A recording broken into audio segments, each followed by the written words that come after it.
ആസിഫിന് എപ്പോഴും നമുക്കറിയാം ഒരു ബോയ് നെക്സ്റ്റ് ഡോർ ഇമേജ് ഒത്തിരി നാൾ നമുക്ക് കണ്ണടച്ച് ആസിഫ് അലി എന്ന് ആലോചിക്കുമ്പോൾ സോൾട്ട് ആൻഡ് പെപ്പറിലെ ട്രെയിനിൽ ഇരുന്നിട്ടുള്ള ആ സീനാണ് ആദ്യം മനസ്സിൽ വരുന്നത്.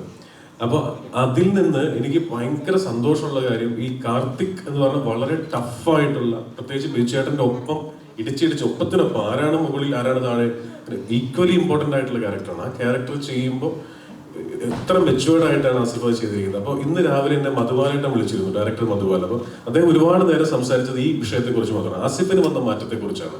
അപ്പോൾ ഞാൻ മധുബാലേട്ടനോട് പറഞ്ഞു, ചേട്ടാ ആ മാറ്റം തുടങ്ങുന്നത് എനിക്ക് തോന്നുന്നത് ചേട്ടൻ്റെ ഒഴിമുറി എന്നൊക്കെ പറയുന്ന അല്ലേ ആസിഫ്, ആ സിനിമയിലാണ് ആ ഒരു ബോയ് എന്നുള്ള സമൂഹത്തിൽ നിന്ന് മാറിയിട്ടൊരു മെച്ചുവേർഡ് കൈൻഡ് ഓഫ് മാറ്റത്തിലേക്ക് വരുന്നത്. അപ്പോൾ എനിക്കത് ഭയങ്കര സന്തോഷമാണ്. എന്താണോ ഞാൻ കാർത്തിക് എന്ന് പറഞ്ഞ ക്യാരക്ടറിന് വേണ്ടി എഴുതിയത് അല്ലെങ്കിൽ ആലോചിച്ചത്, അത് 150% ഭംഗിയായിട്ടാണ് ആസിഫ് ചെയ്തിരിക്കുന്നത്.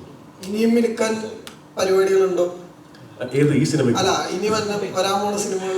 തീർച്ചയായിട്ടും തീർച്ചയായിട്ടും. ഇനിയിപ്പോൾ അങ്ങനെയല്ലേ, ഏറ്റവും പുതിയത് കൊടുക്കുക എന്നുള്ളത് മാത്രമല്ല, പുതിയത് എന്താ പറയുക, യുണീക്ക് അല്ലാത്ത ഒന്നും ഇനിയുള്ള ഓഡിയൻസ് അംഗീകരിക്കില്ലെന്നാണ് ഞാൻ മനസ്സിലാക്കുന്നത്.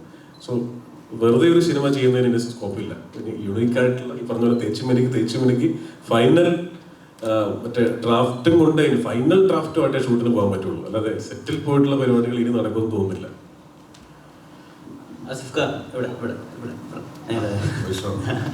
ഇപ്പോ ഈ കാർത്തിക് ഇതുവരെ ചെയ്യാത്ത കുറെ മാനറിസം, ആസിഫ് അലി ഇതുവരെ ചെയ്യാത്ത കുറെ മാനറിസങ്ങൾ കാർത്തിക് ചെയ്യുന്നുണ്ട്. ഇപ്പൊ ചിന്തിക്കുമ്പോൾ താടി ചൊറിയുന്നതായാലും അല്ലെങ്കിൽ ചില വളരെ കാഷ്വൽ ആയിട്ട് ആളുകളിൽ നിന്ന് ട്രൂത്ത് എടുക്കുന്നതായാലും അയാൾ വളരെ സാധാരണയായി ചോദിക്കുന്ന കാര്യത്തില പല പ്രധാനപ്പെട്ട ട്രൂത്തുകൾ പുറത്തേക്ക് വരുന്നത്.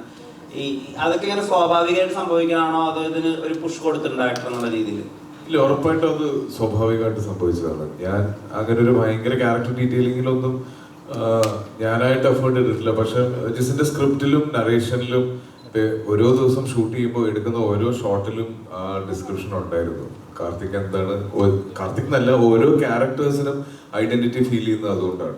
വളരെ ക്രിസ്റ്റൽ ക്ലിയർ ആയിട്ടുള്ള ഐഡിയ ജിസിനുണ്ടായിരുന്നു. ഓരോ ക്യാരക്ടേഴ്സിന്റെയും സ്വഭാവ രീതിയും സംസാരിക്കുന്ന രീതിയല്ല. അപ്പൊ അത് ഞങ്ങളെല്ലാവരും ഫോളോ ചെയ്തത് മാത്രം. പിന്നെ ഞാൻ ഈ സിനിമയുടെ ആദ്യത്തെ ഇന്റർവ്യൂസിലൊക്കെ പറഞ്ഞു, എനിക്ക് പോലീസ് വേഷം ചെയ്യാൻ ഭയങ്കര പേടിയായിരുന്നു.